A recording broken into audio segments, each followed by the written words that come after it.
What is up, guys? Dashing here, and we are live for the very first Fusion of the season, the brand new season. It is finally upon us. We are back live from Dallas, Texas, and what an amazing card to begin the very next chapter here in CMV. And the show begins with some tag team action coming your way, featuring two new tandems here on CMV's flagship show. We all know and love Adam Valentine, of course, the self-proclaimed greatest of all time, and formerly known as El Valentino.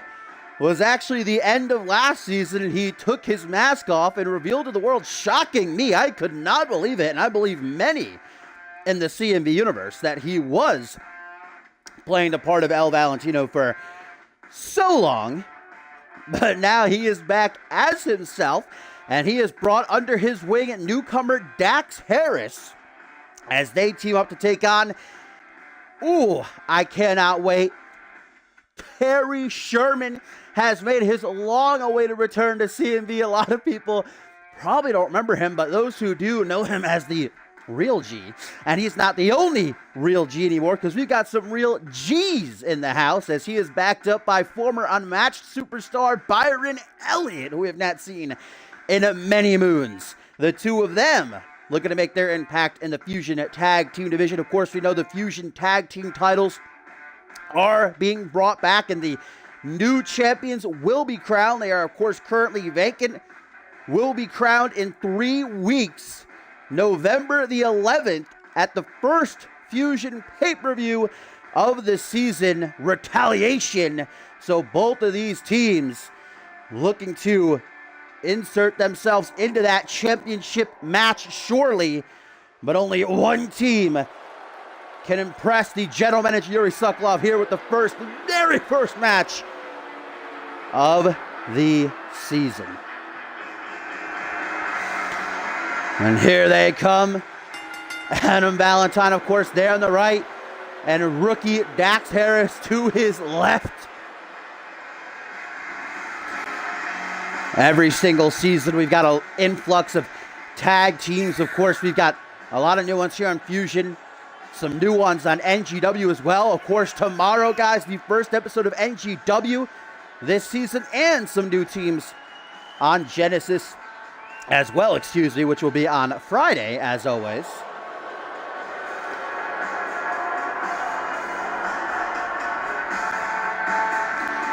Valentine and Harris, will they be able to handle the Real G's with the Real D?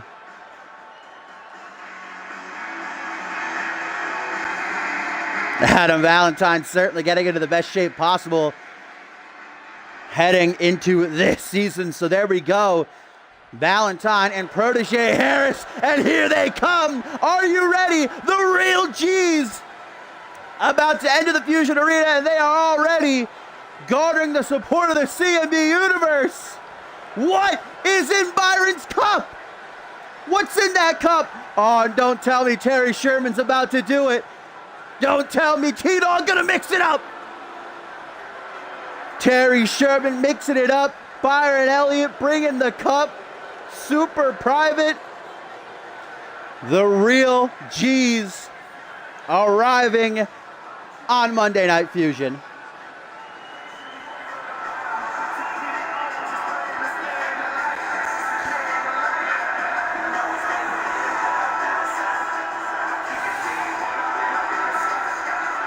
Terry Sherman and Byron Elliott maybe didn't have the best singles careers their respective time on Unmatched, but now together they're looking to light a blaze to the Fusion Tag Team division.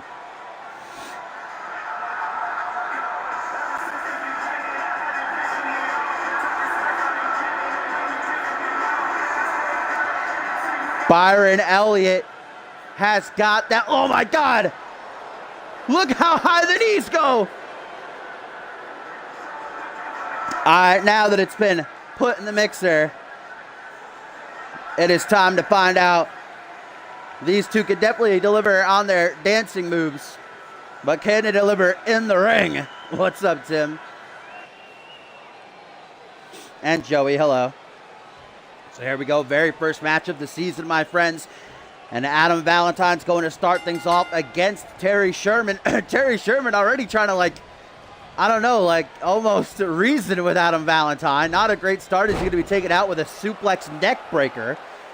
Guys, tonight, my goodness, what an amazing match card we have ahead of you. We have got the long-awaited clash between PJ Moon and former world champion Harvey Hastings. We have got Andrew Briggs going one-on-one with world champion Jacob Ziegler. And not to mention, in our main event, Alistair Knox, the longest reigning United States champion of all time, continues his open challenge as he defends against the fallen angel John Reed in this matchup. Already going to split to the outside. Ooh, nice crack right there by Terry Sherman, and a big-time shoulder block as well. Going to take him out ringside. You are indeed, Joey, on Fusion. Ooh, what a drop kick there by Adam Valentine to fire it back, though, and Sherman going back first into the LED there. Now thrown back into the ring. Valentine wasted no time pursuing him. Goes for a stomp. Terry Sherman a bit quicker, though. Now Irish whip into the corner. Sherman's going to go for a tag. Tag to Byron Elliott, the bigger of the two. Double Irish whip here by the real G's, and a nice double back body drop sends Adam Valentine tumbling. Now Byron Elliott with those parachute pants, those clean sneaks. Looks to continue the attack. Beautiful power bomb, bringing the power for the real G's, but Adam Valentine not going to stay down for a very long sit-out board buster by the self-proclaimed GOAT, who on Twitter earlier this week said that there is still a conspiracy out to get him, but that this season he will not allow it to hold him down. As we now get a first look at the rookie Dax Harris, who is certainly a big man himself to go up against Byron Elliott. Nice teamwork between Valentine and Harris, already out of the gate, right into it. Butterfly suplex.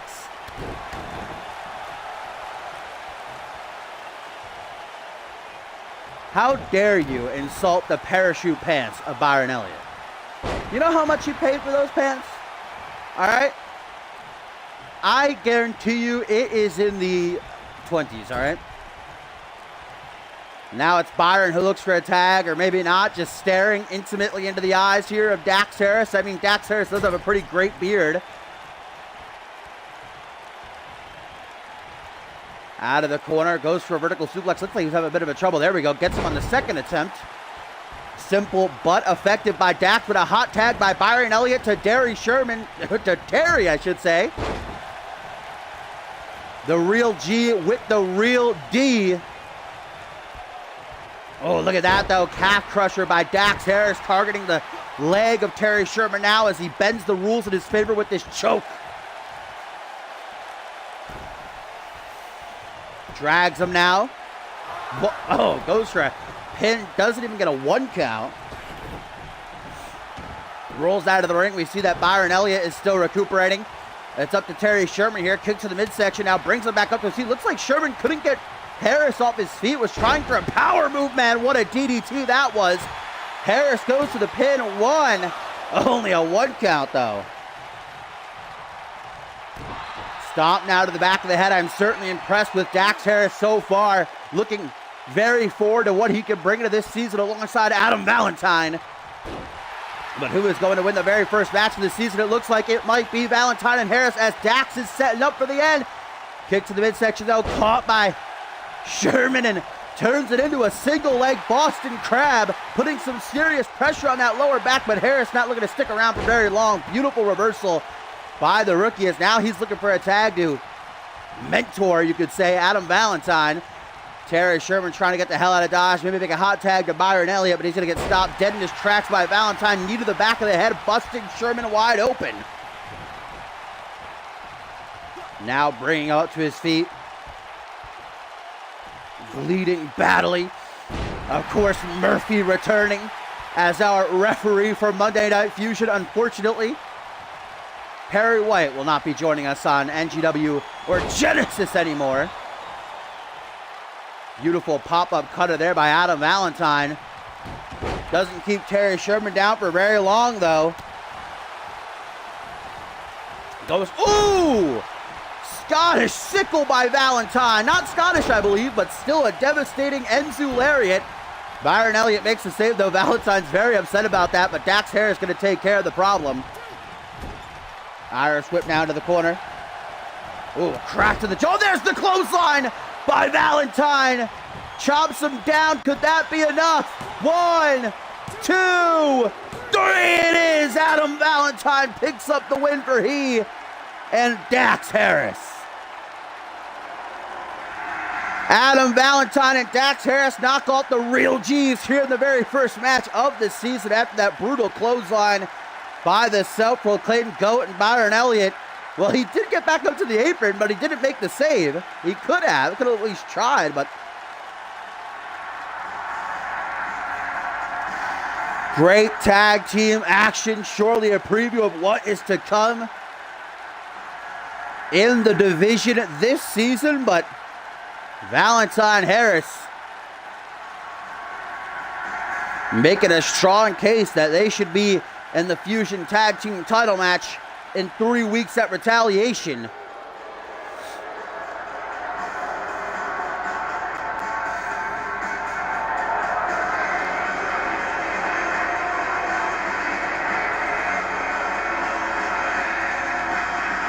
But now, guys, the show goes on as we have got our first singles bout of the new season coming our way, and Chris Sullivan is back, and he is not alone as he has recruited the services of legendary wrestling promoter and manager Baron Blade, winning a tournament over in Japan, did Chris Sullivan.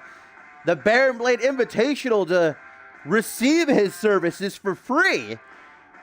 Will that be the opportunity that Sullivan needs to turn his career around? Of course, last season, after losing out on the United States Championship against Alistair Knox, he kind of had a little bit of a mental breakdown, disappeared for a few weeks, but now he is back and certainly not being given an easy test as he is up against the gambling man himself, the one and only Shay Hoxton.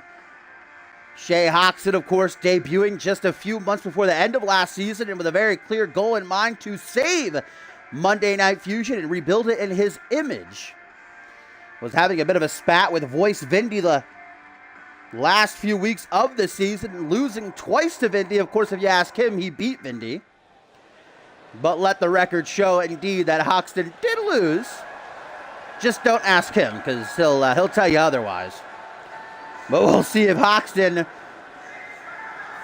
can start things off for the better here this season.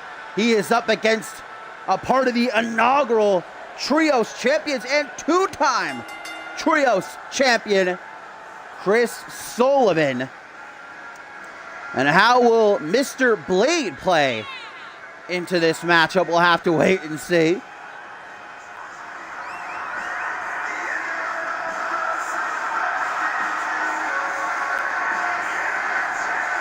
Chris Sullivan always been a very exciting competitor, but in losing out on the United States Championship against Alistair Knox, remember, Knox beat him via countout too.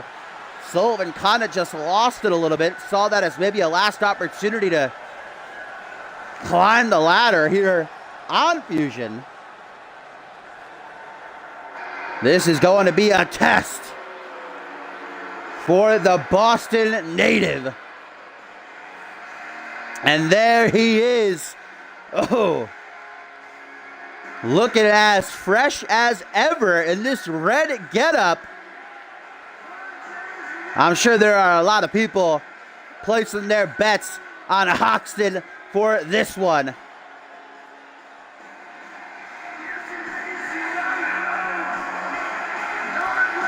Hoxton be able to get off a 21 and bring home the victory here, though, pushing into the new season. Retaliation just 3 weeks away.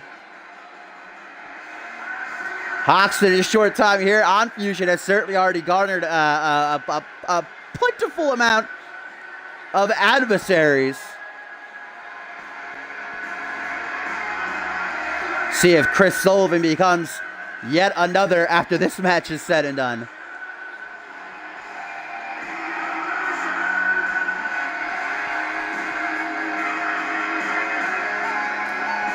I have to say, those goggles, I don't know if there's anybody else that can pull off ski goggles. I think those are ski. They look like ski goggles. I don't know if there's anybody that can pull those off that isn't Shea Hoxton. But here we go. Murphy rings the bell, our second match of the season. Shea Hoxton right out of the gate is hot. Kicks out the shin of Chris Sullivan, immediately takes him off his feet. Baron Blade watching ringside, not too impressed with how his... Oh! What a super kick by Chris Sullivan that Hoxton takes with a pinch of salt, getting right back up for a high angle dick grab slam. Shades of the one and only Randy Borton with that one there. What a fiery start to this one. Kick to the chest. Hoxton grabs the legs though. Ooh, Dragon Scooter. Taken down. Sullivan goes for a kick to the chest. Grabbed by Sullivan. Dragon Scooter. First couple of Dragon Screws of the season. Goes for a stop now after the kick to the chest. Forearm smash. Rocks Hoxton only momentarily. Dodges the strike and a super kick to the midsection. Tries for a kick to the midsection. Hoxton doesn't go his way. Knife edge shot. Lighting up the chest at the 4th of July. Now to the top rope. Wasted no time is solely with a massive arm drag. And into the pin. Is this one already over? Only a 1 count. Impressive kick out there by Hoxton. Hello, Hellish, even though you can't hear me. Baron Blade trying to shout some commands, almost like a UFC coach or something, into the ring here. Gives Sullivan a game plan. Probably should have made a game plan before the match started, though, rather than in the middle of it. Beautiful. Fireman's carry dropped into a neck breaker, has Hoxton stunned and slammed into the corner and thrown out to the center of the ring like a bag of trash or something. Taking out the garbage, as they would say in Boston. Kick to the midsection, tries for a super kick, but Hoxton's going to escape. Hook to the jaw. Hoxton! The 21! Out of nowhere, Hoxton looks to wrap it up already. 1, 2, only a 2 count though. Chris Sullivan nearly getting clipped early on with that 21. Hoxton's not playing around, and that just goes to show you how quick Hoxton can put you away. Luckily, I should say, enough for Sullivan. He had some reserves in the tank to get out of that one and keep this match moving. Baron Blade feeling the pain of his client as Sullivan is trapped in this octopus stretch by Hoxton.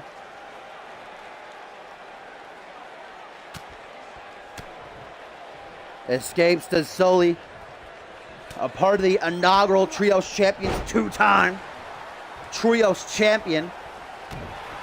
Sullivan has certainly made his mark already on Monday Night Fusion, but wants to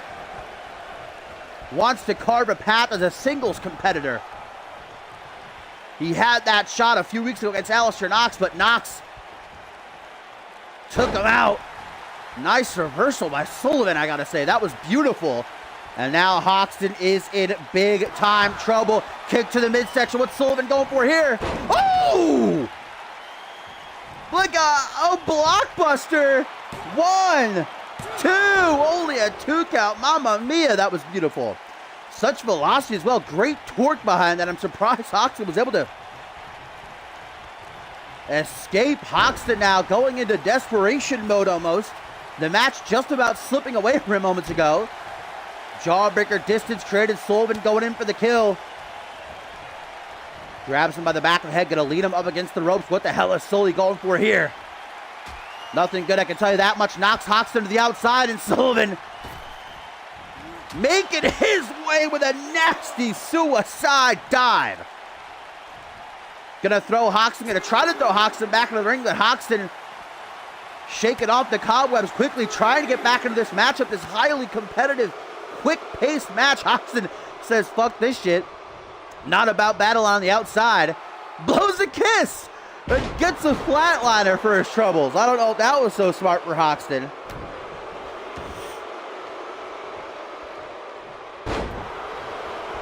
Look at that. Knee to the back of the head, and Hoxton busted open. You've already done 2 matches into the season. 2 people busted open. Pulled up to a vertical base. Sullivan not strong enough to scoop slam Hoxton here. Hoxton putting on some weight maybe on the offseason. Big time slobber knocker. Whew, what a left hook. Oh, okay. Hoxton traveling through space and time a little bit there momentarily. As now he backs into the corner, and I believe Hoxton, what's he going for? Chris Sullivan's kind of dazed and confused, not really having any idea what's going on. What the hell is Hoxton doing? Oh! Just kicking Sullivan right in the goddamn face. Sullivan in La La Land, and Hoxton decides it's time to put this match away. 21 again. No bridge to pin this time. Instead, going to drag away from the ropes, almost laughing in Baron Blade's face as he does so. Goes for the pin. 1, 2, 3, and this matchup is over. What a contest between Chris Sullivan and Shay Hoxton, but it is Hoxton who starts the season hot with an impressive victory. Was not easy. Baron Blade gonna have to run some new game plans with Sully before his next match. What a finish though by Hoxton. Look at that blockbuster. That was gorgeous. I honestly thought that might be enough to put the match away. Look at this suicide dive as well, man. Sully truly brought everything. And there's the second 21. Look at Sullivan was like completely in another dimension.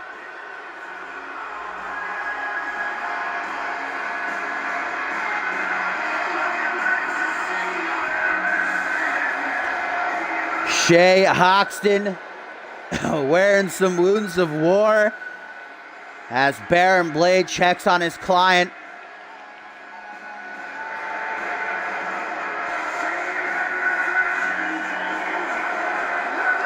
Something tells me this is going to be a very good season for Shay Hoxton, which means it might not be a very good season for a lot of other people. I like how Hoxton's in the middle there. He looks like he's a part of the graphic. I will not say that. I just got I guess this was like a predetermined text message or something from Hoxton, but he's telling me to tell everyone that he's undefeated. I will not. I must tell the truth. And the truth is that Hoxton, even though he might say otherwise, is not unbeaten, but he did win tonight, and I'll give him that much. And up next, we have got a man that Shay Hoxton actually knows very well. The man who debuted on the very same night as Hoxton, Jason Spade. And Spade going up against the, well, I guess he would say improved. I don't know that anybody else with a right mind would say so. Bloody Justice looking as demented as ever before. And he is not alone on the offseason, cultivating some new allies in the form of the Gargoyle of Destruction, Damien, and of course, Damien's puppet master, Pandora.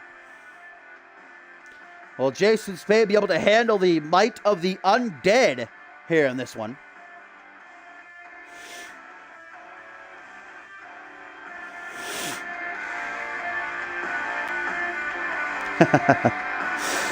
Well, of course, it is a hell of an alliance. Bloody Justice, a former Fusion Tag Team Champion. Damien voted Newcomer of the Year and a former Trios Champion.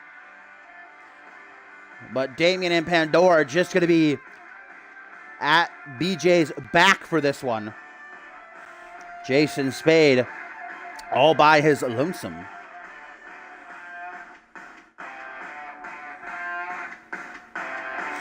Still a whole lot to get to here on the very first Monday Night Fusion of the season premiere, episode 141, 525 overall. We have still got Briggs and Ziegler up next after this. We have still got PJ Moon and Harvey Hastings. We have still got John Reed and Alistair Knox for the United States Championship. What up, Morton?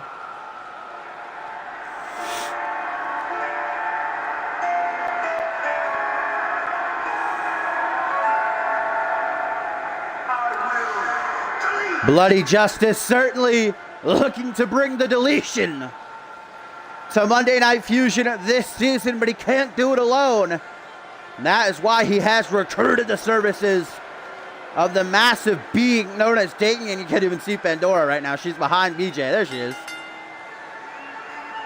This is a frightening sight indeed. I would not want to be in Jason Spade's boots tonight.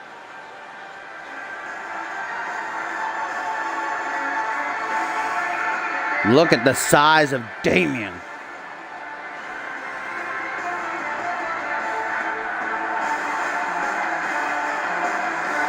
Absolute tank of a man.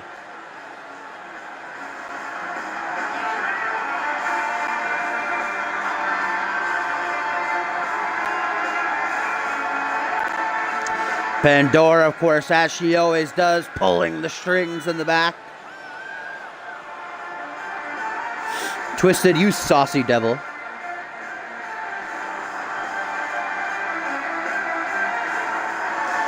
Well, I'll say this much. I think these guys are definitely going to be a force to be reckoned with in the tag team division. But for BJ tonight, he wants to try and prove he can handle himself against a high-level opponent in the form of Spade.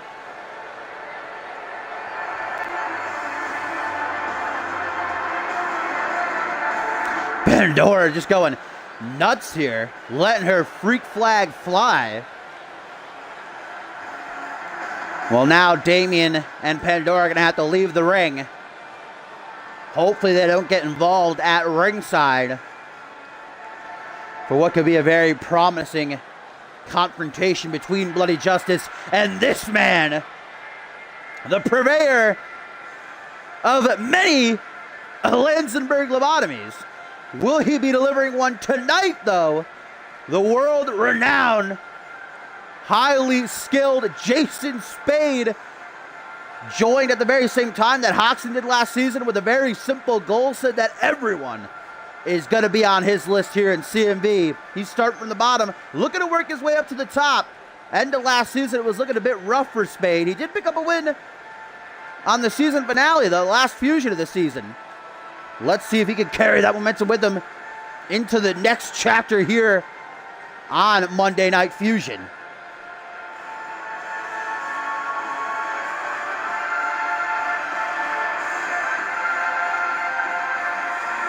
Spade, I gotta give him credit, does not seem to be fazed by the forces of the undead ringside. As here we go, Bloody Justice, Jason Spade toe-to-toe. What is up, Resolution? Welcome to CMU, my friend. And Spade wasted no time straight out of the gate, much like Hoxton in the last match. This time a kitchen sink, though. Gonna take down Bloody Justice. Justice, the bigger man, quickly back to his feet, comes up from behind with a waist lock, but Spade's going to escape quickly. Kick to the midsection in a quick and crisp Hurricane Rana. What's up, Crimson? Up over the shoulders now. Spade not allowing the weight difference here to slow him down any. Draping Bloody Justice across that top rope. Dropping him down onto the sternum. What a clothesline by BJ that was, though, huh? Completely changed the complexion of this matchup real quick, but Spade grabs a hold of the kick to the chest and a dragon scooter. Takes down BJ Justice, quickly trying to get back up to his seat, using the ropes to do so. Action roll, misses the clothesline that time. Spade was ready for it. Spinning soul kick back into the corner. Ooh, Bloody Justice responds with haste. Elbow to the side of the head. Look at this combination now. Spade's not having any of it as Pandora taunts the front row crowd there. I would be terrified if Pandora just approached me. Oh, what up, Chase? Nice to see you, my friend. Damien looking very mean. You can tell that he really wants to get involved in this match, but if he does, it will cause a disqualification. Jason Spade, beautiful little decapitator almost. Now he's just chilling on the apron, thinking of his next move. Jumps back into the ring. Spade likes to use his size to his advantage very quick. Cannot take your eyes off Jason Spade. Vintage Borton combo. Double boot stop kick to the chest. Another hellacious clothesline, though, by the native of the Bloody Forest, former Fusion Tag Team Champion. And again, the Fusion Tag Team titles have returned, currently vacant. Champions will be crowned in 3 weeks, the 11th of November at Retaliation. I'm sure Bloody Justice and Damien wouldn't mind getting into that title match. And look at this, Damien now doing his job, distracting Jason Spade. Jason Spade falls for it for being a veteran of the craft. He is pretty foolish to fall for that. And now Bloody Justice with a, ooh, look at kind of a Samoan drop with some serious whiplash, I'm sure, inflicted to Spade. Now a reverse STO, Bloody Justice all over Jason Spade like peanut butter on jelly at this particular moment in the matchup.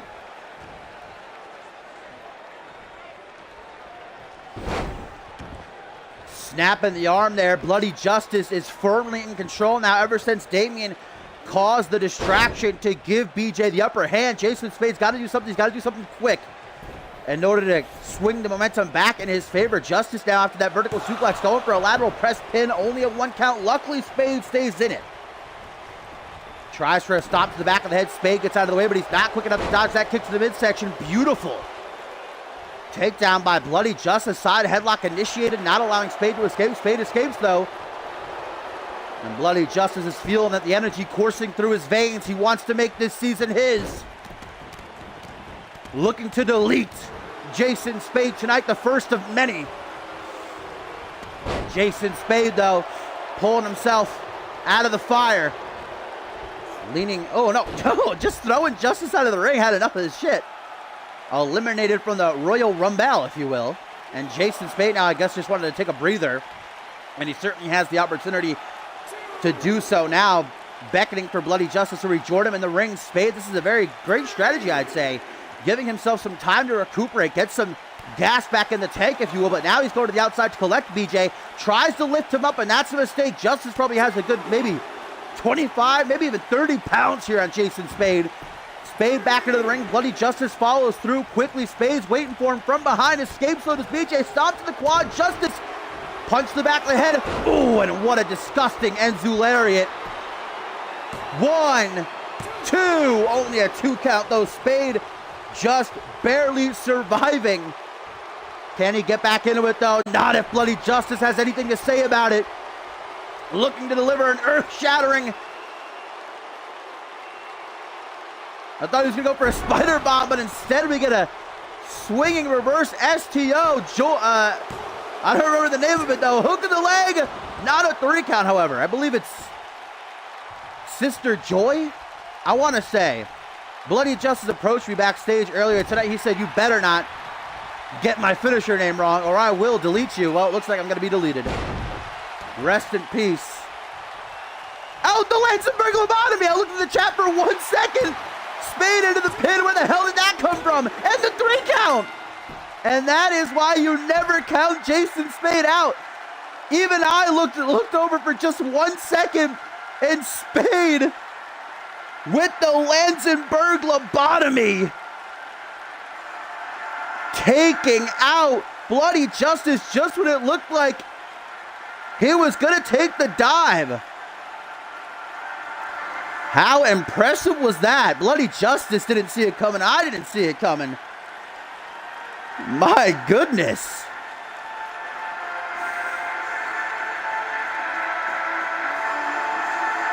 Once again, never count out Jason Spade. Bloody Justice was looking like he was going to seal the deal after that swinging reverse STO, but Spade kicked out. And literally out of nowhere, Lansenberg lobotomy. Well, you can see the undead ringside are not too happy with the result. But Jason Spade certainly is. 1 target crossed off the list. Who's next for Spade?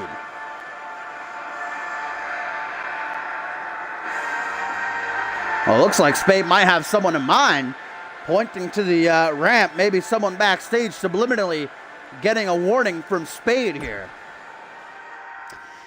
But guys, up next, are you ready for this? Because I most definitely am. This is going to be a hell of a clash, a rematch from nearly a year ago, actually, is when these two fought at Retaliation. It was Jacob Ziegler who picked up the win, but a year ago, these two men were certainly in very different places. Fast forward, Andrew Briggs is the king of the ring and a record-setting 3-time light heavyweight champion.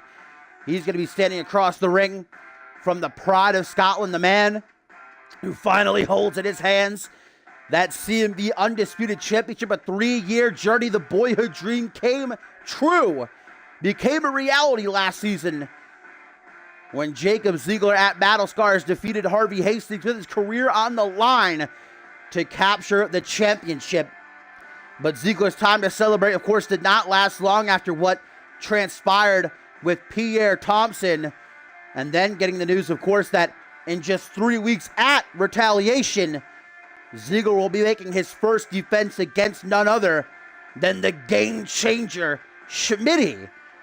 That is going to be a colossal main event that I honestly was so hyped for. First time ever, Schmitty, Jacob Ziggler. The world title will be on the line, but certainly Jacob Ziggler is wanting to send a message to the entire Fusion locker room here on the season premiere by taking out Andrew Briggs. And a hungry Andrew Briggs, the hungriest I have ever seen Briggs.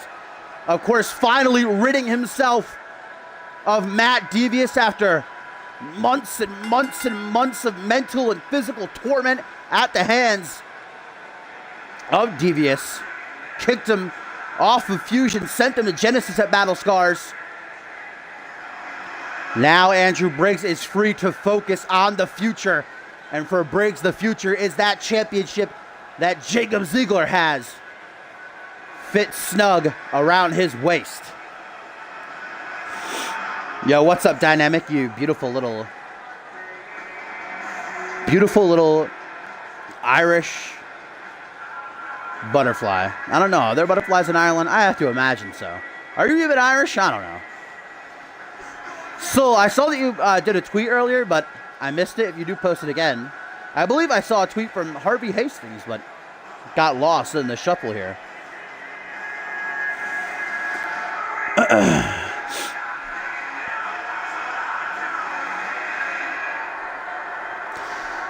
Andrew Briggs looking as beautiful as he ever has. And of course, Jacob Ziggler gonna make us all wait.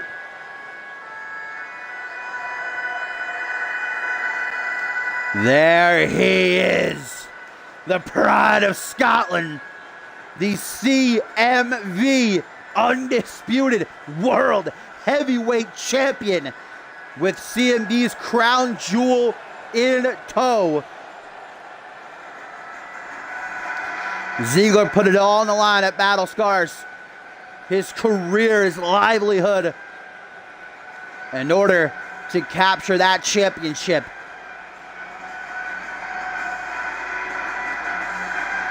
Question is, though, Jacob Ziggler has a target, and a very big target. Of course, when you're a champion, you know, any champion, you've got a target on your back. But, I mean, Ziggler literally had won the championship for 5 minutes, and someone had already attacked him. Peter Thompson absolutely destroyed him. And Ziggler only is still champion, actually, because of Peter Thompson. It's a fucked up thing, because remember, MLP attempted to cash in on Jacob Ziggler, but Peter Thompson attacked MLP and then dragged Ziggler on top of him, and Ziggler retained.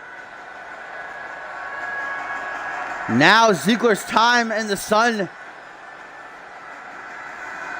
might be coming to an end, because in 3 weeks he faces a true test in the form of Schmitty at Retaliation.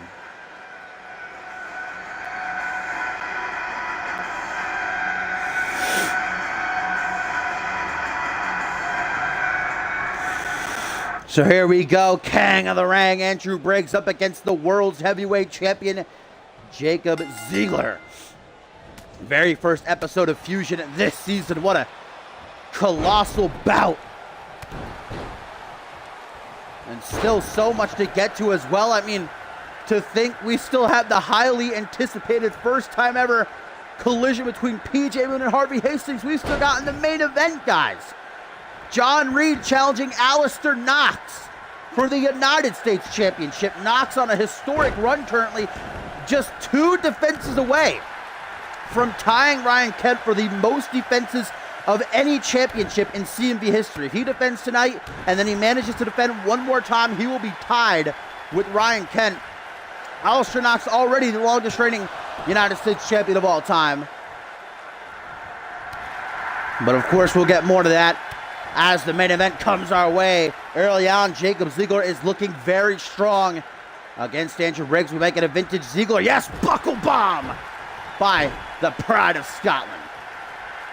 And already things are looking down for Andrew Briggs. Ziggler now going for a last chancery submission hold, something I've Never seen him lock in before. Pulling out something new here with the beginning of the new season. Now going for maybe an alley-oop of some kind, but Andrew Briggs finally shows a little bit of life. Charging in, float over DDT, dropping Ziggler face first. What the hell's that? Something, some music is playing that I don't recognize, but distracting Andrew Briggs. Briggs looking up at the ramp. Wait a minute. It's Bannon! What the hell? Bannon is in the ring. We haven't seen Bannon in a dog's age. Attacking Andrew Briggs. What in the hell? Bannon is back and just laid out Andrew Briggs. 1, 2, but only a 2 count. What in God's name? Bannon just came out here and attacked Andrew Briggs. Ziggler could not get the pin, but Briggs is completely out of it. Ziggler just planted his boot across the temple of Andrew here. Andrew, guys, I don't know how he kicked out of that crucifix powerbomb, but he is in La La Land right now. Ziggler is beating the hell out of him. I can't believe what we just saw. Bannon has not been seen in many, many months. The former Anarchy champion making his return on the season premiere, trying to take out Andrew Briggs. Well, referee Murphy is at a count of 7 right now, and both Briggs and Ziggler just realized that somehow referee Murphy did not see Bannon get involved and hit Briggs with that crucifix powerbomb, because then obviously the match would be over. What a DDT by Ziggler right there. Luckily, Briggs gets that rope break. Mamma mia, though. And Bannon just hightailed it out of here as well. He's gone. I didn't even see him leave. He just vanished.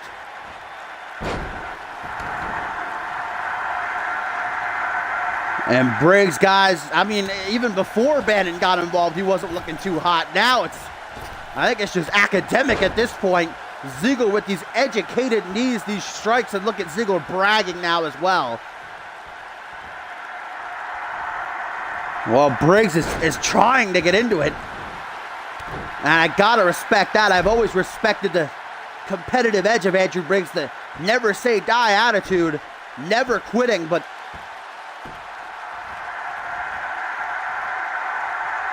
gotta know what a huge opportunity this would be to defeat Jacob Ziggler in this non-title match again with that bicycle kick, man. So absolutely devastating. I mean, Bannon could have just basically cost Briggs a sure future shot at the championship, and for what reason, I do not know. Again, Bannon hasn't been seen in a long time.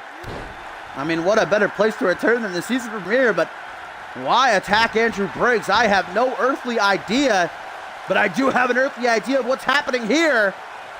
Rings of Saturn locked in by Jacob Ziggler.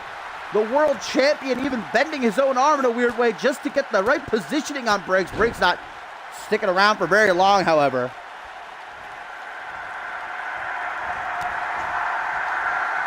Jacob Ziggler escaping whatever Andrew Briggs was going to try to hit there out of desperation.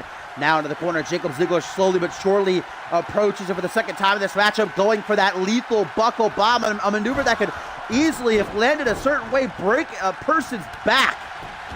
Man, these knees are just the most disgusting I have ever seen. Jacob Ziggler is showing no remorse against Andrew Briggs in this match. What is this now by Ziggler? Vintage, of course. The pride of Scotland, allowing the blood to rush to the head of Andrew Briggs now with this stalling vertical suplex. Again, all the credit in the world to Briggs for even surviving after Bannon had interfered, but Ziggler scales to the top rope. Gonna go for that picture-perfect moonsault. Briggs was out of the way! Oh my God, Briggs with the veteran instinct to see that coming and escape out of harm's way. Now Briggs gonna... Oh! Interesting setup to the barrage of knee strikes to the face and a final big one. Now it is Jacob Ziegler who's completely out of it and brings in the corner. Shining Wizard short on clothesline. Vintage Briggs to the pin.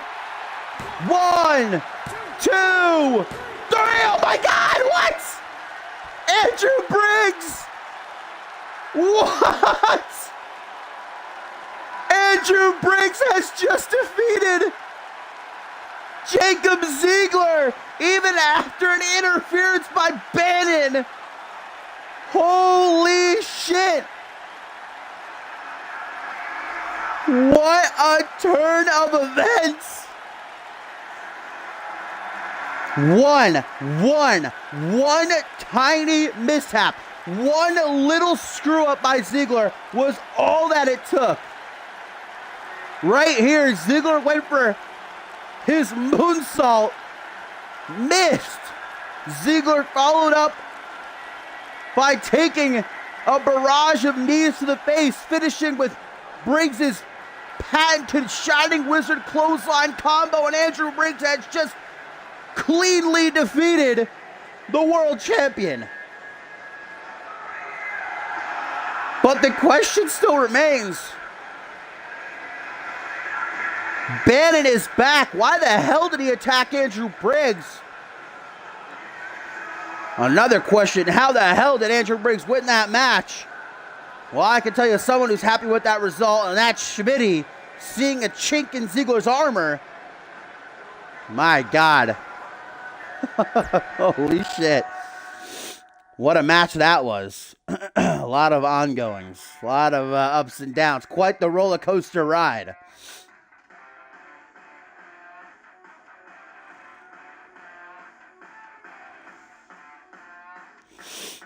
Hey, what's up, Freak Nasty, my friend?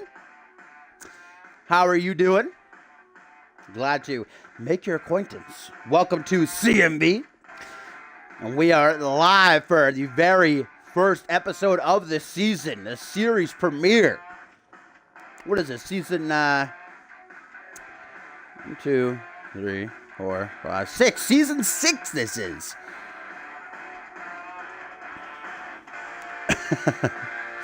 And it is looking to be an amazing, I mean, look what's already happened tonight. I mean, and 31 viewers as well for the first Fusion back. Very much appreciated. Hope you're all enjoying the show as we get into our co-main event. No entrances, okay. No entrances. Wait a minute.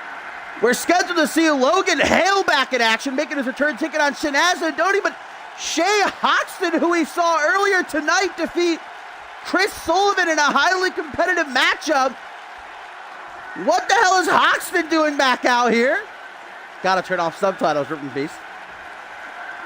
And Logan Hale and Shay Hoxton do know each other from, another time. Seems like the time restraints here on Fusion got cut a little bit short. Logan Hale and Shanaz Andoni not getting their entrances showcased, but even more than that, Shay Hoxton coming out here to watch this match ringside. He just grabbed a steel chair from the crowd and set it up. He's just standing there. But anyway, guys, I gotta try to, man, there's so much is going on. I'm a little bit lost for words after what happened in the last match, and now we got this. Logan Hale, though, of course, a CMV veteran, competed his first run on Unmatched, and last season, the first few months, was on Fusion competing. Haven't seen much of him in the last 6 months or so, though. Now he's made his way back for the season premiere. He is up against, of course, the one and only real number one Bubba Shanaz Andoni Baloney, baby. One of the most decorated superstars in CMV's history. Two-time World Tag Team Champion. He and Chet Taylor, hashtag trending worldwide. The longest running tag team champions of all time. Two-time light heavyweight champion, former Fusion Tag Team Champion, two-time Anarchy Champion. Well, Shanaz wants to bring the fight back into the ring, as you see over there next to me. Shay Hoxton doesn't want to talk to me, it seems. He could have come on the the commentary team here. We could have maybe chatted a bit. I could have asked him why he's out here, but apparently he wants nothing to do with me. He's still sweaty. I don't even think he got a chance to shower earlier tonight, knocking off Chris Sullivan. Well, Logan Hale is certainly looking very strong thus far against Shanaz Andoni, able to handle Andoni's very unorthodox offense. Now Logan Hale's taking a trip around Andoni, just stomping on every single exposed limb. Now goes for the pin. Hale looks to finish quickly. Only a 1 count though.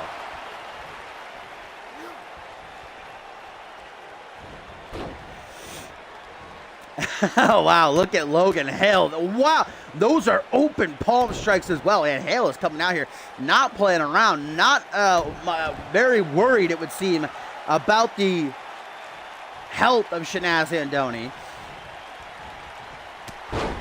I have never seen in my days of calling CMV action anybody use open palm strikes like that. Luckily, it looked like Shanaz was able to defend against most of them, because if you get caught one of those, man, that can break your nose like that. Pretend I snapped my fingers there. I didn't actually want to.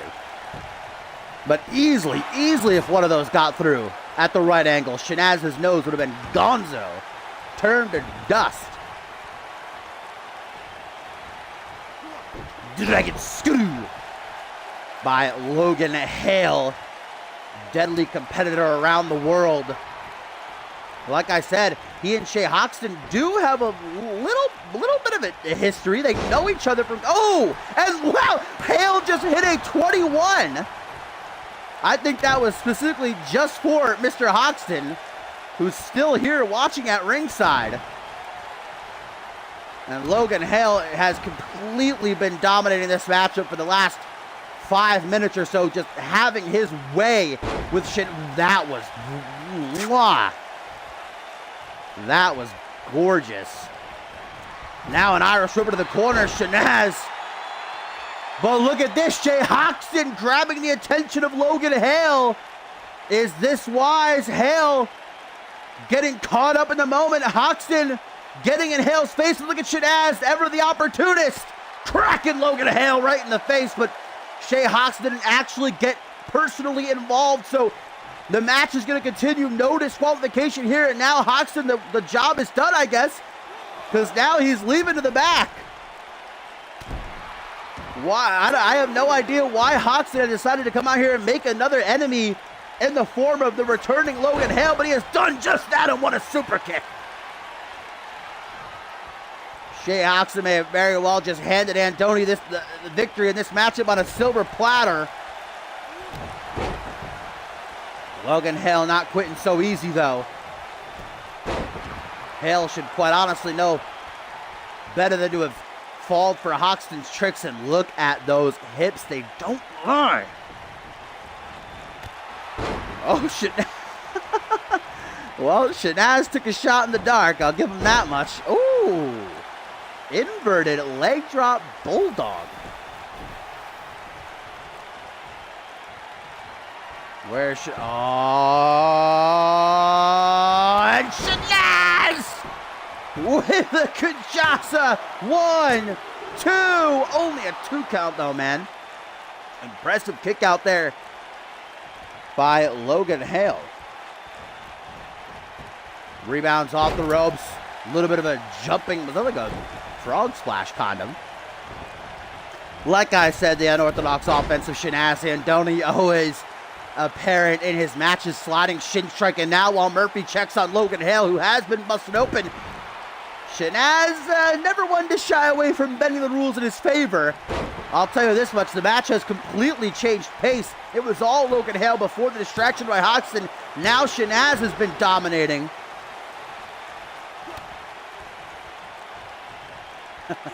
Definitely Jacob Ziegler's. I'm sorry, Shanaz. Shanaz has great hips. They don't lie. But Ziegler's are just... I mean, you can't compare. Well, here's Logan Hale again with that deadlift gut-wrench sit-out powerbomb. That's a mouthful. It goes for the pin that time. Only gets a 1 count. Shanaz luring Logan Hale in, playing possum as he grabs the arm and slams him down to the canvas. So, look at referee Murphy over there fixing the turnbuckle. Referees actually doing their job this season. As Shanaz locks in. The camel clutch looking to break. Logan Hale's back and make him a Hamel. Shades of his cousin. Son of Sheik, but... And of course his uncle, the Iron Sheik. Ooh, slicking back the hair, Shanaz Andoni. Ooh, I don't even know what that was. Kind of like a spear. I can't quite tell you exactly what Logan Hale was going for. I can tell you that for the third time, he's going for that deadlift, gut wrench, suit out, power bomb. This time gets a 2 count, getting closer and closer. Inching ever onward. Oh no, and Logan Hale again. Gonna stomp on Shanaz's hand and then right down onto the bite. My God, man, Logan Hale loves this move, huh? 4th time. I think we found Hale's favorite maneuver in his arsenal. Shanaz looks to be completely out of it here, guys. Stomp to the lower back.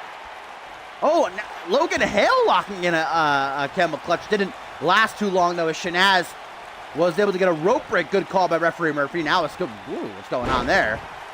Tried for a scoop slam. Shanaz, for a moment, they're morphing into Logan Hale to create one singular being.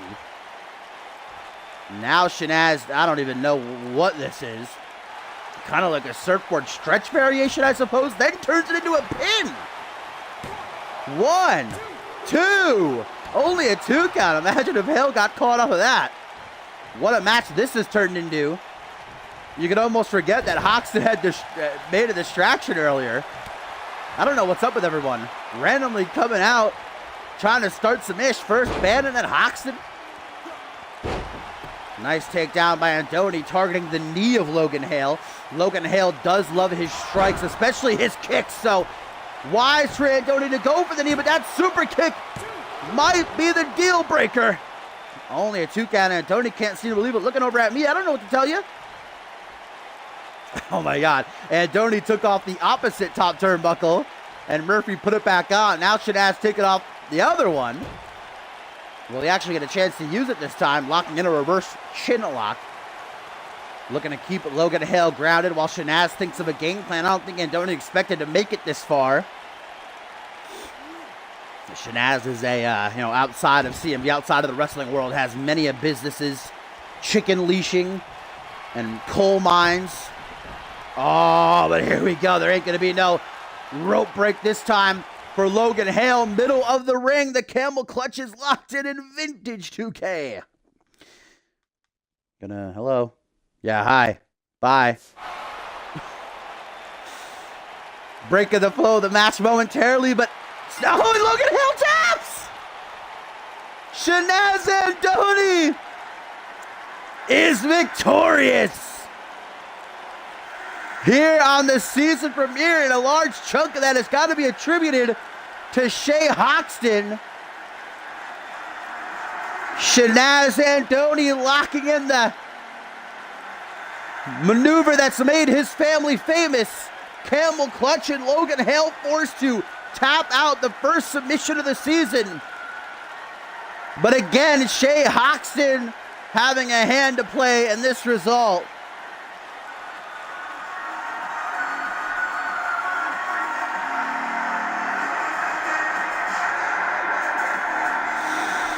And Shanaz Andoni, he might look like a goofball, and well, he definitely is a goofball. But he has got, I'm not too sure about what he's doing here. He has got the accolades to prove that he is not to be taken lightly.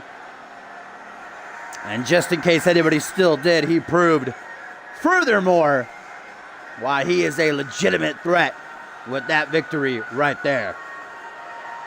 Now the question is, how does Logan Hale retaliate against Shay Hoxton for costing him this matchup here tonight?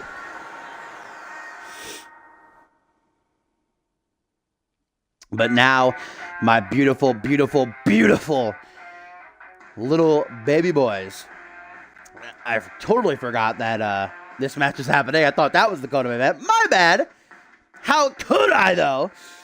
The highly anticipated collision between PJ Moon and Harvey Hastings is about to come our way, and I cannot wait. Of course, still to come in our main event, United States Championship is up for grabs as John Reed will challenge the ominous Alistair Knox. But this match has been building up for quite a while now, and back before Harvey Hastings has lost his world championship, PJ Moon said that Hastings was in his sights, that he had acquired a target, and that target was Hastings himself. But then, of course, with Hastings losing the world championship at Battle Scars, I guess kind of understandably so, a bit upset about that, decided to target the man who's been over and over again coming after him on social media, on Twitter. Hastings brutally attacked PJ Moon towards the end of last season. Well, now Moon doesn't have to wait very long to get his payback, because PJ Moon is here at the top of the Harvey again coming out here, I guess doesn't want to wait for the match. Harvey Hastings blindsiding Moon from behind. PJ Moon did not see it coming. You know, Moon has not been in the right frame of mind either ever since losing out on the Money in the Bank contract. And then to see MLP throw it away as well, that the contract went to waste. Moon has been livid. But Hastings does not want to waste any time getting this season started. Such a ferocious DDT that Hastings is literally clipping through the lights here. Now going to fire back with a DDT of his own, and these two just beating the holy hell out of each other at the top of the ramp. Where is he taking him now? PJ Moon, I think, wants to get this match down to the ring. PJ Moon wants to compete here. I really hope this match doesn't get thrown out.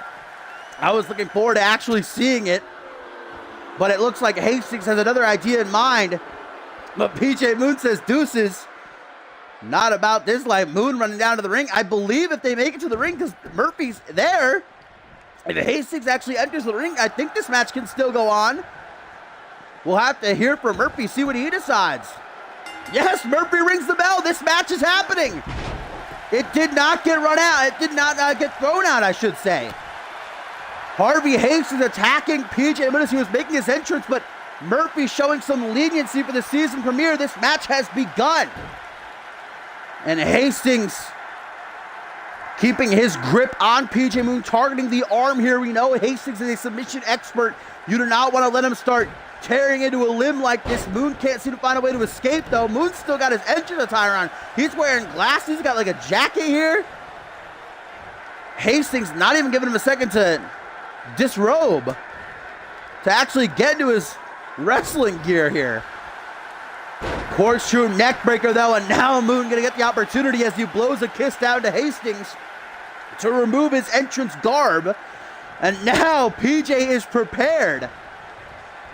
Going right at Hastings, grabbing him by the back of the head, but wasting too much time. Harvey able to escape with a trio of elbows right to the midsection. And I think Harvey might have broken PJ's glasses. Those glasses costed over $500. That is certainly as if PJ Moon even needed more of a reason to be pissed off at Hastings here, to come after him with that fire. Look at these elbows by Hastings right across the face, just grinding PJ down. Kick to the midsection. Looks like Hastings gonna try to slingshot himself to the outside. Leg drop right to the back of the head. Harvey Hastings, a former two-time United States champion, former world's heavyweight champion. Not to be played around with, and not coming alone this season either. Of course, the end of last season, we saw Harvey join forces with Voice Vindy and bring in his son Stefan, who I have been told will debut next week along with Hastings in a tag team match. But tonight we are seeing these two just absolutely dig into each other. Elbow right to the side of the head, and then a spinning knee tap, a little bit of a discus, a little bit of a 360. And there's the always dangerous Harvey Hastings going to work. playing possum. Harvey Hastings catching PJ with the Hurricane Rana, but now Moon takes back control, the blink of an eye, as he leads him up against the ropes, slingshotting him back towards the center of the ring. And I think PJ has got the end of this matchup in his sights. Going for a rear view. Harvey Hastings does not want a face full of that ass. I'm sure there are a great many who would like a face full of PJ's ass, but Harvey Hastings is not one of them. Harvey Hastings, I believe, be the one to take offense to that type of shenanigans. Now putting PJ up on the top rope. Definitely not a place that Moon wants to be, as his legs are draped to the outside. Harvey quickly but surely climbs up to greet him. The former world champion with a sit-up fucking arrow from the high rent district. Mamma mia. And instead of going for a pin, Hastings instead looks to ensure the job is done. Moon! I thought he might have had it reversed there, but got clipped with that boot straight to the face, man. Moon is eyes glazed over. I think he's out of it. Harvey Hastings taking off the top turnbuckle. Referee Murphy did not see it. Now goes for the pin, but Hastings wasting too much time. Only a 2 count for the assassin, the psychopath. Now looking to perhaps use that exposed turnbuckle, but PJ Moon's not going to allow it. Went for a back suplex. Transformed it into a bulldog at the very last second. And Moon with another discus knee strike. Stomp to the face to follow through. What's Moon going for here? Looks like the rings of Saturn being locked in. Well, Harvey Hastings be forced to submit. Certainly that will put a big old grin on PJ Moon's face. Getting the satisfaction of making Harvey quit. But instead he lets go. Yeah, PJ Moon's completely drained, man. After getting attacked by Hastings while making his entrance, Hastings definitely had the advantage when this match started. But Moon! Bringing the heel of his boot right to the base of Harvey's skull with that rolling axe kick. 1, 2, 3, and PJ Moon, despite the pre-match attack by Harvey, is gonna pick up that W. And what a brutal way to do it as well.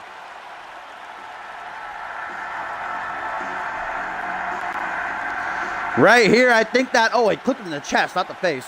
I think that if Harvey would have gone for the pin right after hitting that kick, he might have won, but look at that, man. Like a tumbling axe kick. And PJ Moon now getting the opportunity to strut his stuff as he didn't before, while Harvey lays unconscious. PJ Moon and Shanaz Andoni should maybe get together a little later on tonight. Seem to have the same ideas in mind. While PJ Moon starts the season off in a big way for himself. I still would like to see a clean one-on-one match between these two. No pre-match garbage like that from Hastings, but nevertheless, congratulations to PJ Moon. That's exactly the kind of win he needs to get back on track after some recent upsets for Harvey Hastings. We'll have to wait until next week to see how he and his son Stefan fare in tag team competition, as now we have finally made it to the main event of the evening here on Fusion number 141, the season premiere. It has been a hell of a night so far. Some returns, some shocking upsets, some interesting interferences, but it all comes down to this, as Alistair Knox, in the throes of a legendary reign with the United States Championship, already has broken the record as the longest reigning light heavyweight champion of all time. He is just 2 defenses away from tying Ryan Kent for most championship defenses in CMV history. Of course, Kent set that many years ago with 9 as light heavyweight champion. Knox has already set the record as U.S. champion for most defenses, but he is going for most of all time. He has to beat John Reed here tonight to do so, and then he's got to beat one more man, and then he will be tied with Kent. But he can't afford to look past John Reed, the fallen angel, always dangerous. And after taking many losses towards the end of last season, John Reed, who throughout his entire career has been a Genesis man, drafted to Fusion, looking to finally break through to the upper echelon. He is a former Anarchy champion, but Reed come close many times, has never really been able to win that big one. Will he throw the proverbial wrench in Knox's gears here tonight?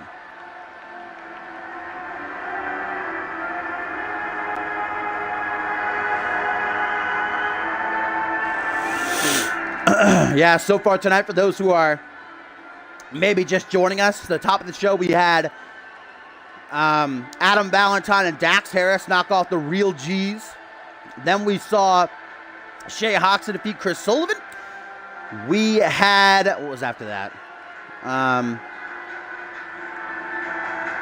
Jason Spade defeated Bloody Justice. Then we had Andrew Briggs versus Jacob Ziegler. Bannon returned and attacked Briggs, but despite that, Briggs defeated Ziegler, knocking off the world champion cleanly.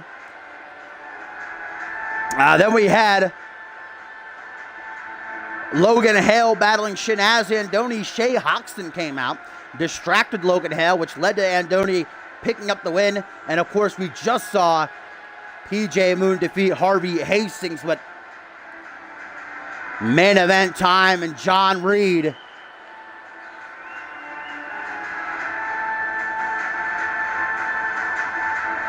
looking towards his future. Is it a future where he holds that United States Championship, or will the dominant tear that Knox has been on continue?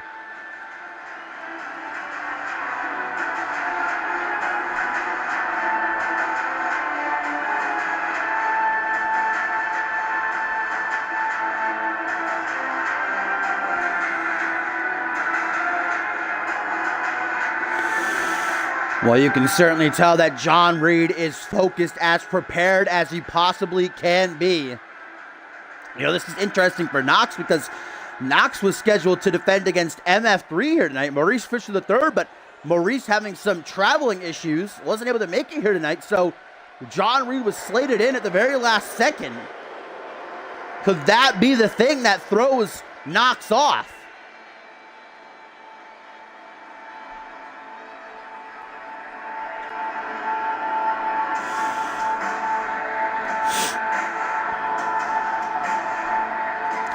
And here he comes once again,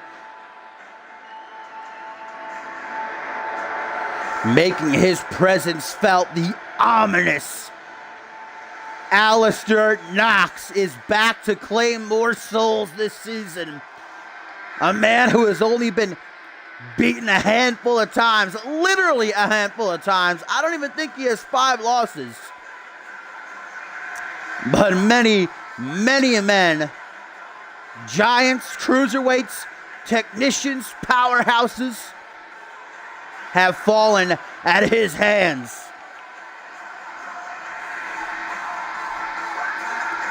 Alistair Knox has already cemented himself a Hall of Fame worthy career. Let's not forget he's a former Rising Star champion and Anarchy champion as well. But it is with that United States title that Alistair Knox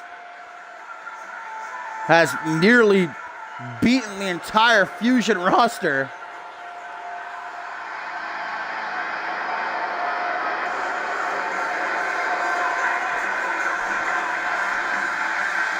Some of the greatest to ever step foot in a CMV ring have stepped up to challenge Knox to that title and fallen swiftly. The very first ever United States champion in CMV history, Zach Payne, even returned to try and defeat Alistair Knox, and he couldn't do it.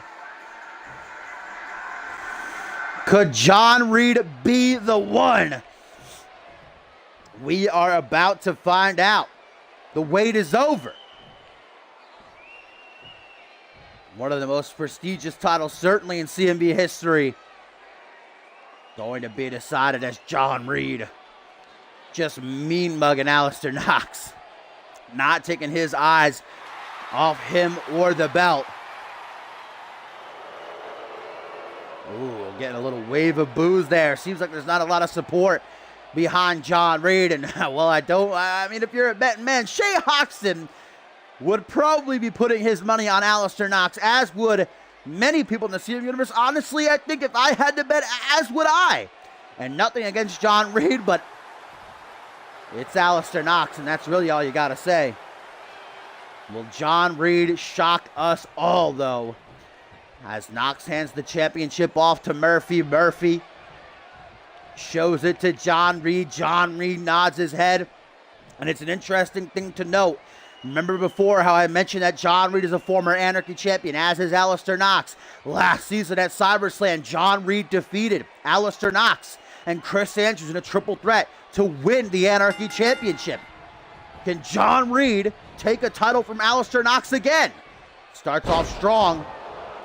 Hammerlock DDT already rocking Knox. Stiff kick to the chest, but Knox pops right back up. Arm drag. Reed down onto one knee, and Alistair closes right in for a kick across the head that would probably knock any normal man out cold. Take anybody from the audience, put them in the ring, have Knox kick them like that, they might even die. Alistair now sent to the outside. John Reed trying to follow up on his assault. Goes for a open palm slap. Knox right there, but his reach didn't really help him out a whole lot. Now Knox going to use the ringside area, particularly the announce table, the corner of the announce table there, to inflict some damage. And keep in mind that Knox has retained his championship before via countout. Twice he has. And we're already at a count of 6. Is Knox going to do it again? So close to setting the record. Knox might be saying, F you, Reed. That record is mine. Oh my God, is he actually going to do it? Count of 9. We can't have this on the season premiere. 10 count. Draw, but we don't want the match ending like that. Alistair Knox seems like he was a bit agitated as well that it ended in that double count out. Should we hear from Gentleman at Jerry Sugler? This match, come on. Season premiere, the first main event of the season, it's going to end like that? I mean, John Reed is laid out, had his head cracked off the cement there behind the announce table. Knox is standing. I don't think he seems very happy with the I mean, end of the day, though, it's what it's got to be. Alistair Knox is completely within his right to take that champion's advantage, and there's nothing we can do about it. I mean, Gentleman at Jerry Sugler, if he really wanted to, could have come out right there and restarted the match, but Alistair Knox again takes what many would call the coward's way out. And not even he didn't even win. It was a draw. So technically, Reed didn't lose. Should Reed get another shot at the championship? If this match wasn't going to be restarted, I think Reed should at least get another shot at the championship because it was a draw. I mean, if Knox would have won by countout, I might say, well, okay, Reed's going to have to earn another opportunity. But that was a draw. Was it intentional, though? I said Knox has retained twice before. Of his, well, now 8 retentions, 3 of them have been by countout.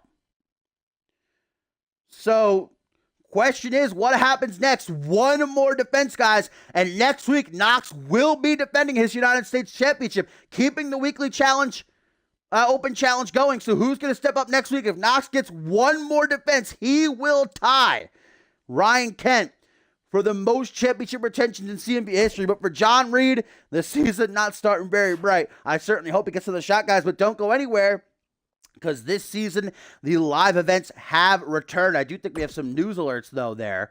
Harvey Hastings made his intentions clear after blindsiding PJ Moon before the match could start. He wants to hurt his opponent and will attack him when he least expects it. Certainly Harvey Hastings did, but PJ Moon ended up picking up the victory anyway. And then we've got Shea Hoxton took a seat at ringside to get a close look at his rival's match. The superstar's ulterior motives were revealed after he distracted Logan Hale, leaving the competitor unaware of his opponent's attack from behind. Indeed, that did happen. Shea Hoxton wanted to start some beef with Logan Hale for no reason, but certainly the beef is now prominent because Hoxton ended up costing Hale that match. Shanaz was indeed the victor. But here we go to the live event, guys. They are making a return. They are back after many many people staked their claim to wanting it to be so. Whew. Getting hot. Oh, boy. Why are these guys on here? What's going on? Why are Daniel Bryan and Sin Cara on this? Why? Why are they? What? Everybody else is fine, but then just randomly Daniel, they're not even on the roster either. Just randomly Daniel Bryan and Sin Cara. Okay. I guess we'll change that match anyway. It doesn't really matter, but it's just weird.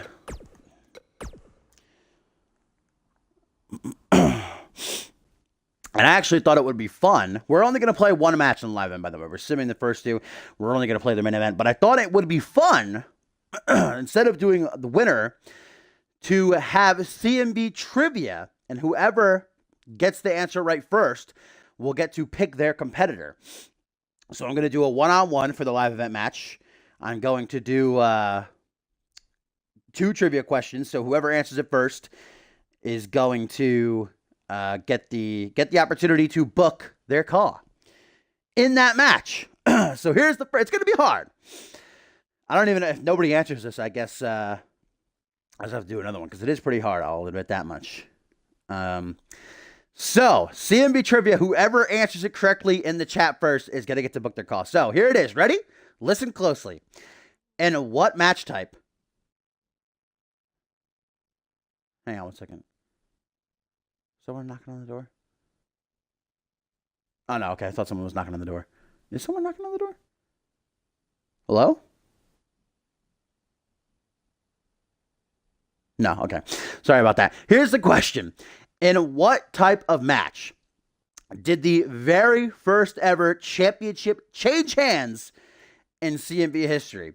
In what type of match did the very first ever championship change hands in CMV history? Here's your hint. It was on the second episode. The episode 2. Only the second ever episode in CMV history. Back when it was known as NXT. Nobody's got it right so far. Here's another hint. It was Scott Norrie defending the NXT championship against Wolf.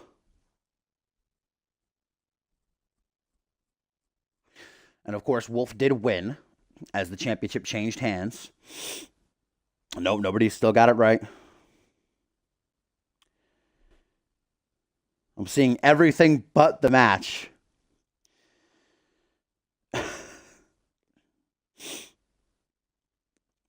The question is, in what type of match did the very first ever championship change hands in CMV history? And there's your winner. Ding, ding, ding. Mark got it out of pure guessing. Mark. It was a tables match. Wolf defeated Scott Norrie on the second ever episode of CMV to win the NXT championship. It was a tables match. Ding, ding, ding. So Mark gets to book somebody in the main event. Now we are going to see one more question because it's going to be one-on-one. So Mark's booking somebody now. I got to think of another question. I only had that one question on deck. Let me think for a minute. What's some good trivia?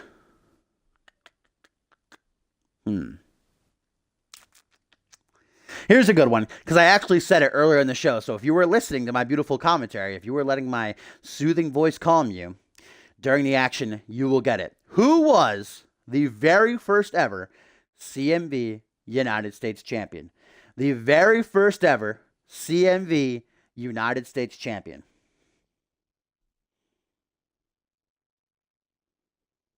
Who's going to get it here? Who's going to be quick to the keyboard?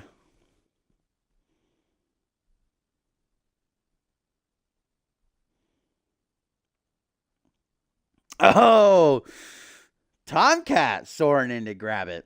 It was indeed Zach Payne. If you was listening, you would have got it. But yes, Zach Payne is correct. So we've got Mark versus Tomcat in the main event, but we've got to book these dark matches first. So I don't know. Why is Daniel Bryan, Sin Cara, and Andrade Cien Almas in these matches? I have no idea. I can't even tell you. Who should we put in this dark match, though? Let's put somebody who wasn't on the show, see if we can get a little bit of momentum. So Varick Vance can be in there. Add his tag team partner for the sake of doing so. He can take on... Who wasn't on that fusion? Well, I'll put Mark Intel in there. Get Mark Intel, which should be an easy win. There.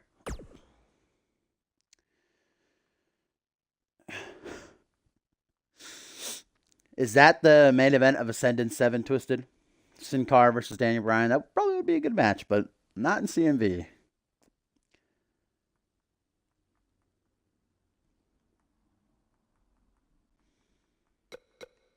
All right, this is quite a battle royal. And Shinsuke Nakamura in there, too. All right, then.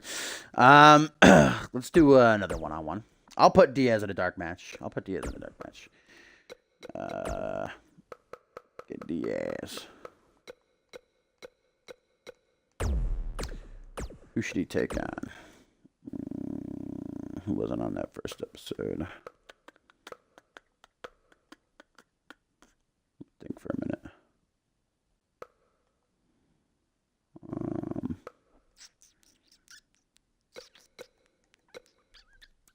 I'll take, yeah, Jaden. Fight Jaden. Why not? He wasn't on the fusion.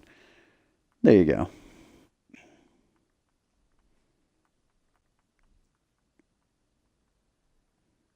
Buzzsaw Jack is indeed back.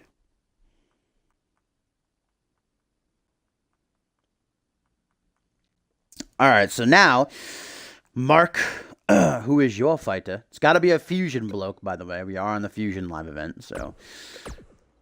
Fortunately, you can't choose Baba. It's going to have to wait till Genesis, I'm afraid. And Tomcat, who are you slating up in there? Interested to see, since you don't have anybody on. What did I do, Tim? What did I didn't see the main event. I didn't. Hang on. What? I didn't even see it. What was it?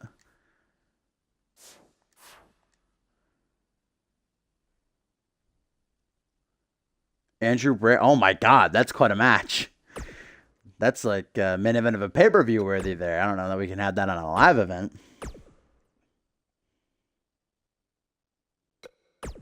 Oh, Tomcat slating Terry Sherman in, huh? Well, then he's obviously got to have old Byron in his corner. See if they can bounce back after the loss on Fusion. Would you choose, Mark? I choose the Demon Damien. All right, that should be an interesting match. Damien is going to have everybody joining him as well. That's a pretty dope main event, I got to say. I don't like Terry's odds very much, but anything can happen. We had quite a few upsets on Fusion, so what up, Hydro?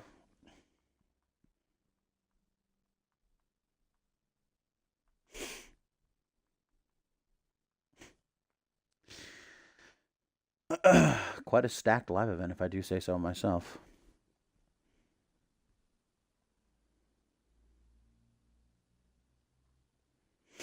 See ya, Timmy boy, you beautiful little soul. Looking forward to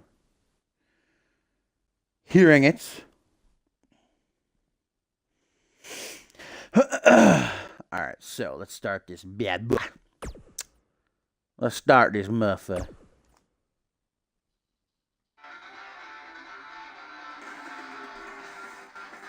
Yes, Perry Heenan is on Genesis.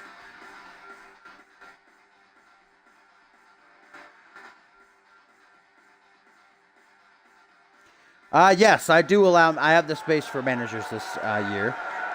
So if you would like to upload a manager, you can do so. Obviously, they can. They're only... the game only allows them in singles matches and standard tag matches, because any sort of stipulation there, they say no. All right, so how do I... Yeah, randomize winner. Let's see who gets it. Mark Intel, as expected. I didn't think that he was going to take the L to Eric Vance there, though. So Mark Intel grabbing the victor. Now we got Joey Diaz, Jaden Shadow, and Shadow surprisingly grabbing the W there for that dark match. Wonder how it went. Probably was a pretty good matchup, one that we should see live sometime.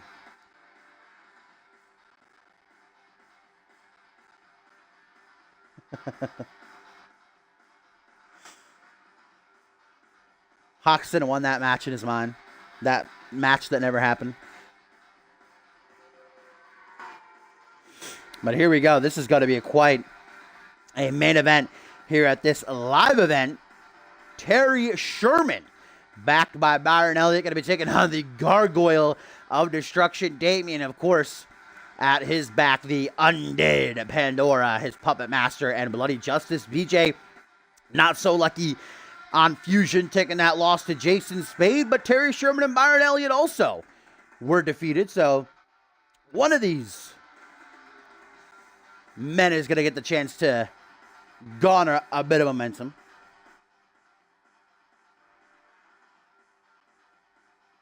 He's on Fusion. He's going to be on next week's show. I announced it during the Harvey's match.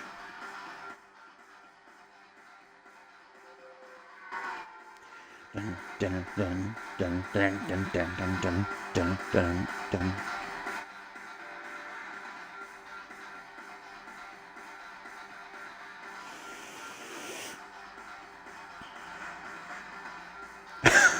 How is the real G with the real D gonna stack up to the big D? The Shermanator versus Damien. It's gonna be a hell of a match. Looking forward to it.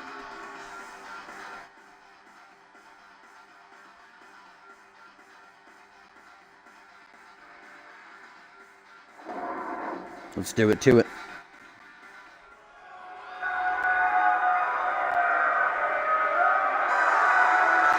Yes! Get to see it again.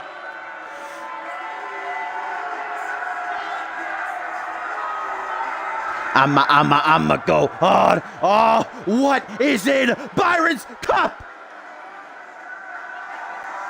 As he throws it to Terry to put it in the mixer. Making sure it is nice and smooth as Terry. Before he wages war with Damien, Byron Elliott just playing the role of a spectator here for this one. But he's still bringing those jams, those quick feet, parachute pants on deck. Where'd he get those sneaks?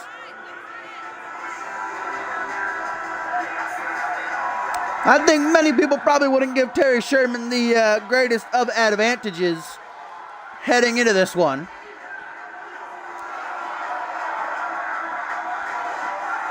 But with Byron watching his back,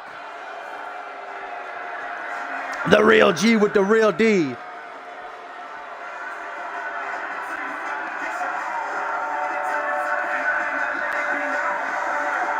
I can assure you, gonna give his all. Look at that.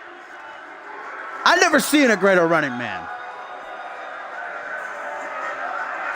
Well, the mood most definitely is going to be shifted very quickly, as now out comes the quite terrifying, the man from your deepest nightmares.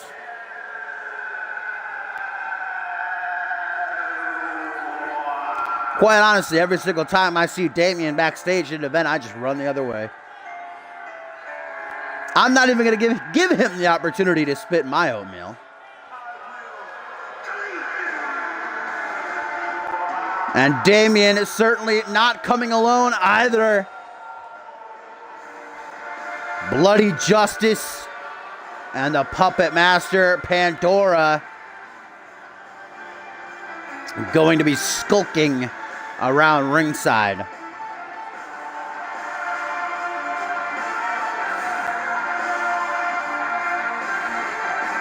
It's super private, baby, and you'll never know.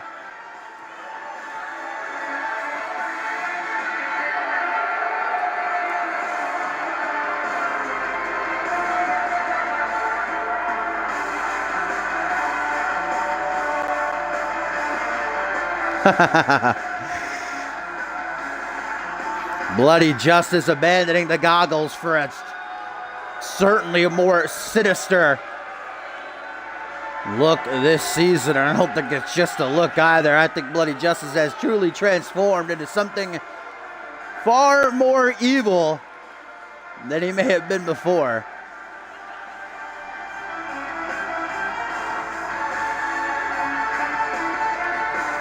I like how it goes from smallest to tallest. I didn't even intentionally do that either.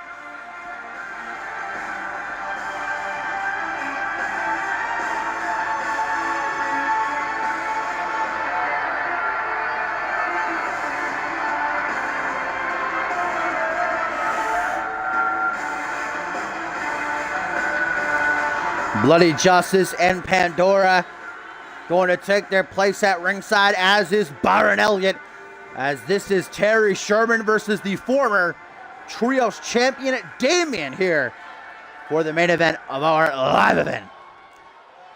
Excuse me. Shermanator, Gargoyle of Destruction, Referee Poe.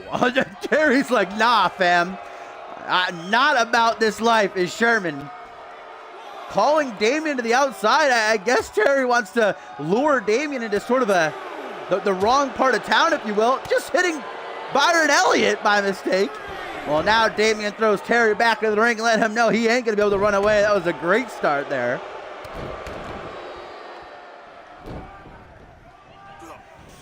Tweet, though, from Harvey Hastings, guys, says, this is not the end, Moon.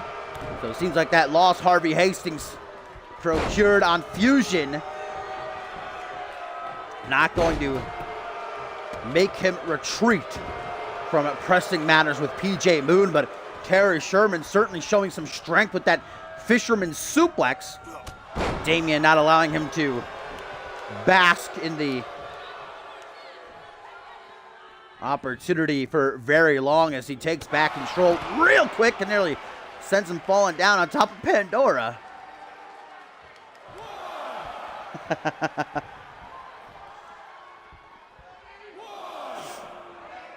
Drops down to the outside as Damien Sherman's waiting for him. Gets a knee right to the midsection. Damien's not allowing Sherman to lure him to the outside, though. I think that Terry might have a game plan to maybe win by count out, and Damien is well aware of it. Not going to play that game. Rolls out to Sherman from that side. A headlock now puts Damien in a seated position. Going to work on the neck. Obviously, Damien is the much bigger man in this confrontation, not only height-wise, but surely he might have a good 50-plus pounds on Sherman, probably more. Sherman looking very cocky with that false pin, though. Is it such a good idea to get on the bad side of Damien? I don't think so. Sherman going after the knee, though. Obviously studying the tapes of past battles between smaller men and giants. David versus Goliath here. Stomp to the midsection. Now Terry Sherman going to take a moment to do a little bit of taunting. Throw it out for the peeps in the crowd. As Byron continues to watch, and I don't even know what to call that. That was like a arm wrench, leg hook, back suplex, neck breaker, face buster. Something like that. I don't think I'm going to call it that every time, but certainly was a nasty move. Sherman landed pretty awkwardly on the back of his head. Escapes the rings of stat. Yeah, that's not going to happen. Powerbomb attempted by T-Dog. Damien's like, ha, good one. Good joke. Goes for a choke bomb. Terry Sherman, though, Poe didn't see it. He just saw Damien's massive back. Now Sherman just throwing himself at Damien. Damien up against the ropes. Nice back suplex, using the momentum of the ropes to do so. Southern Light Suplex, that's what it's called.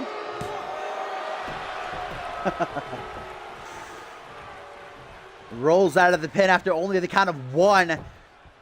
Does the real G with that sweet D as Byron Elliott in his parachute pants. Keep a close eye from ringside. Byron, I'm sure, gonna be watching Pandora and Bloody Justice over there. Make sure they don't try any funny business with his boy. Irish whip now to the corner, goes for an Enzularian, instead gets the head of Damien plowed into his chest. Gotta say, Terry Sherman has exceeded my expectations so far, handling himself very well. against the Gargoyle of Destruction now. Flattens out the arm, stomp to the elbow. Terry Sherman not going to stop there, though. Poke in the eye! Terry Sherman letting Damien hold his spoon, but Bloody Justice with the distraction, and again, Southern Light suplex from Damien. Damien sends that spoon back, and the big meaty claw wrapped around the throat all the way up and back down again with an earth-shattering choke slam. Into the pin now, 1, 2, only a 2 count. And Damien looking over at Byron Elliott, almost saying, why doesn't your boy stay down? Doesn't he know I'm about to murder him? And Terry Sherman unaware of what awaits him, Damien, with the virus slam. That might be a rope break, though. That might be a rope break. No. Byron Elliott now with the hookup. Distracted referee Poe, and Damien has no choice but to release the pin. But oh my God, I have never seen anything like, holy shit. Damien just deadlifting Terry off the mat into a military. I don't even have good enough words to describe that. I mean, Byron Elliott trying to help out his boy by saving him from that pin, but Terry been unresponsive again with the rake of the eyes. Terry Sherman taking out Damien swiftly to the pin. T-Dog, 1, 2. No, Damien safe from defeat for now. The real G's playing their game, but so far it's not going their way. Well, Terry thought he found the G-spot for Damien, but he most certainly did not, as it looks like Terry again is much like he did on Fusion, trying to reason with Damien. That might have worked with Adam Valentine, but I definitely don't think it's going to work. Well, is that so smart, though? Trying to roll to safety, but look at just getting to his feet to see Pandora look at him right in his face. Crack to the jaw by Terry Sherman, man. Ooh! Clothesline, and the back of Damien just bending over the ring apron, where, of course, as we know, all the hardest parts of the ring converge. It's basically like being slammed onto wooden, pallets. Metal as well. Terry Sherman, there's some metal for you. Right into the steel barricade goes Sherman. Count of 5 right here. Bloody Justice making his way over to the scene. Doesn't want to get involved, though, lest he calls a disqualification. Damien just throwing Terry all around the ringside area now. Count of 7. Are we going to get another count out? Right off the steel, man. Sherman's just getting a tour of the fucking arena here by Damien. Count of 8. Luckily, though, Damien's going to ensure that what's been a great match is not tainted with a count out. Now Damien, there's that poison mist of his that rears its ugly head and usually is a sign of the end for his opponents.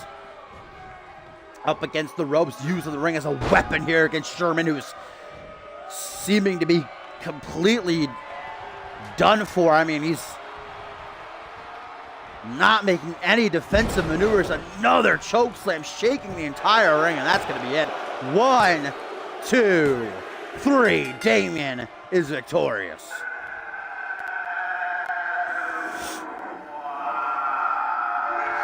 Again, props to Terry Sherman, holding his own a lot better than I thought he would. But in the end, Damien, for the undead, claims the soul of the real D.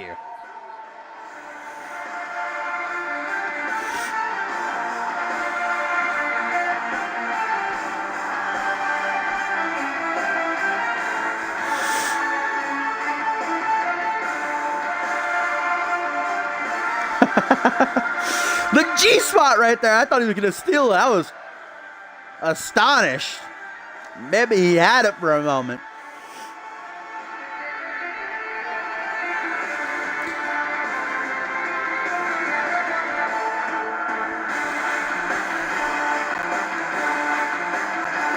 Well, the season not starting off so strong for the real G's with 2 L's, but Damien certainly bringing the wrath of the undead.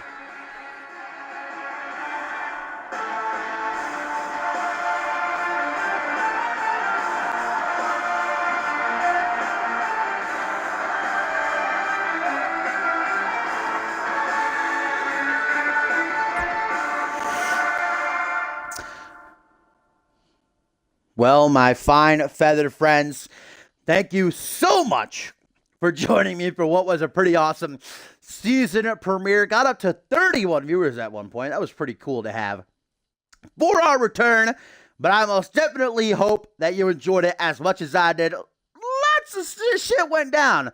I'll say that much. It was a memorable episode, no doubt about that. But of course, it does not stop here. Tomorrow, NGW is back with the debut of the developmental women's division and a huge triple threat tag team match. You're not going to want to miss out on that. And of course, on Wednesday, you got the return of Unmatched. Thursday, you got the return of Ferocity. And Friday, we have got Genesis. The entire week is packed. And as always, if you are new to the show and you want to join, !join will give you a link to our website. !Twitter will give you a link to our Twitter. And we're on Xbox. That's a pretty good point to make. And I certainly hope that you do consider joining our little community. So I will see you guys tomorrow. Love you.